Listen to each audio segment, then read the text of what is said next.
as well as walking around with a box of photographs which I'd show people, I also try to have photographs exhibited within the community.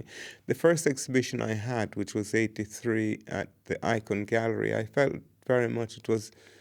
it was very important that I had the photographs first shown to the people whom I'd photographed. This was done at at Grove Junior School in Handsworth.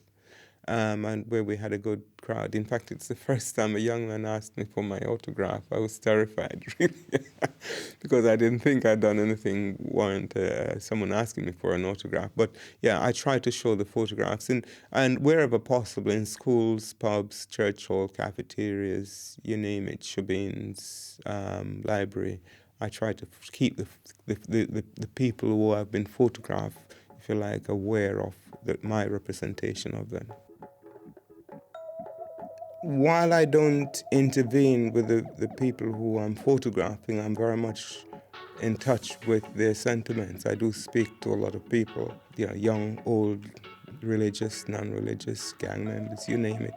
I speak to a number of people about their perception of life in Birmingham or life in general, and in reflection of that, I use that information to somehow generate new images for the photographs that I'm taking. I think one of the characteristics of Vanley's photography, there's a lot of individual portrait photography, but it seems to me the thing is his signature are the crowd photographs. And it's this strange high level with which he photographs the crowds, which means that they're almost like a Chinese painting that goes right up the wall and covers kind of 90% of the picture surface. And he does that by climbing on something, probably quite precariously. And then you have this whole spread of a field of people in front of you. I think that's one of the key characteristics of Vanley as a photographer. African Liberation Day, one of the shots that stands out most is the crowd shot in Handsworth Park, taken when a number of people gathered to listen to speakers from various black nations. It's the first time I ever shot 10 rolls of films in one day. I mean, as you can see from the crowd and the amount of people who turned out, it was a very eventful day. I was quite determined to document it as best as possible, because I felt somehow we won't be having this sort of crowd around for a long time. I couldn't imagine, but I didn't realize that it would actually reach a point where we couldn't have that crowd again for various reasons.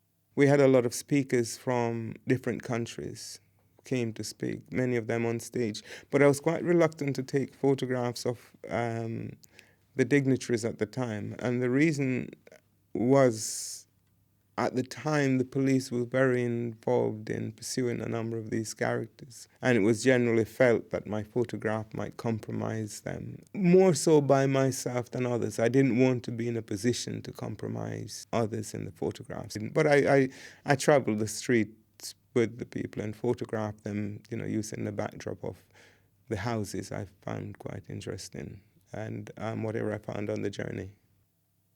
Well, the turbulent times, as have been recorded, was really '81, when I think the country erupted. Liverpool, London, Bristol, and so on.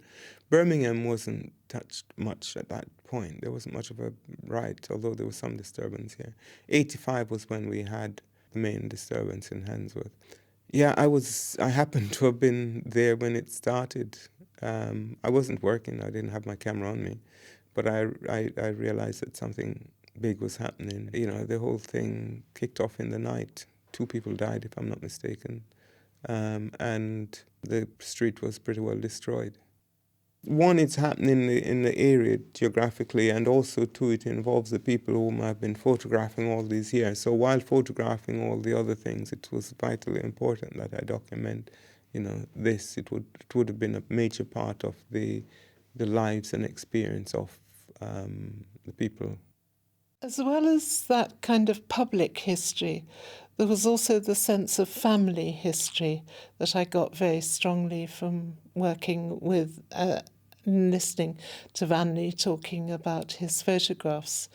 And I was also particularly struck by the number of church images that he had and the references to his mother and the church. And I came one weekend to go to their church with them on a Sunday morning. I was, of course, the only white person in the church, and I'd never been to a black church service before.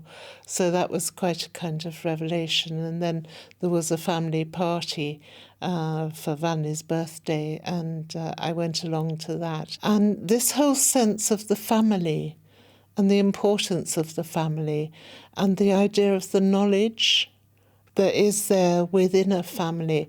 I had echoes of this coming out of a working class background myself, and I perhaps saw some of the tail end of it, but it was much, much stronger in the Jamaican community here in Birmingham, and that's something that one felt an enormous respect for.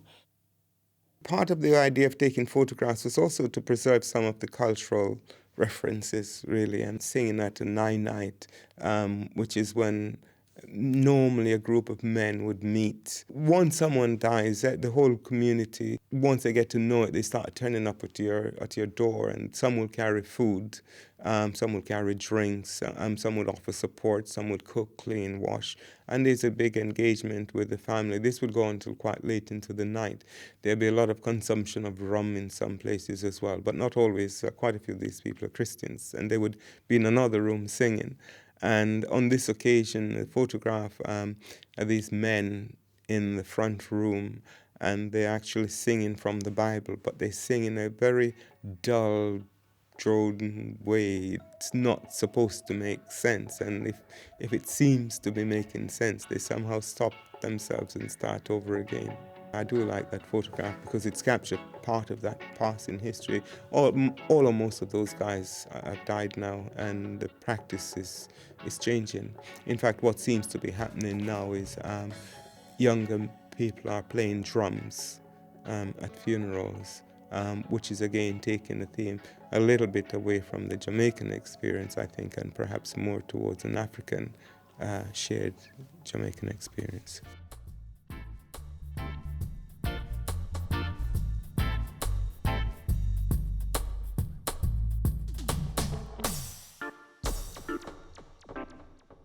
Vanley represents for me probably the greatest photography of the cities of industrial Britain after that remarkable set of Bill Brandts and Humphrey Spender and people like that in the 1930s, that it really is the mass observation of the Jamaican community.